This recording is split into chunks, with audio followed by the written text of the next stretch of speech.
Well, let's start with the angle from the White House here, because we have heard from the US President, from Donald Trump, about Wikileaks and about Julian Assange, about this extradition request on behalf of the US authorities and the Department of Justice. We don't know, of course, at this point when Julian Assange, the co-founder of Wikileaks, might appear here on US soil, if indeed he will.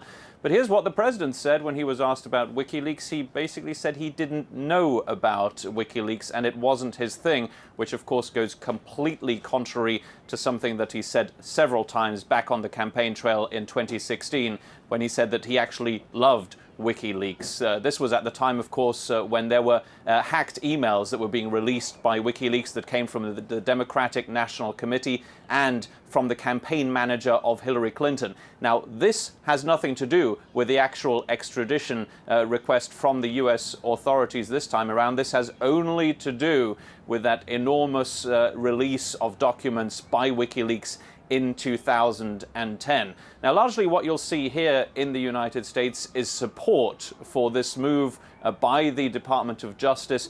Most of the senators and members of Congress who have been interviewed about this today would say this is the time to extradite Julian Assange and for him to face justice here in the United States. Now, we know that he will be making a first court appearance at the beginning of next month in this extradition case, but he will be doing that from a courtroom in London via video link.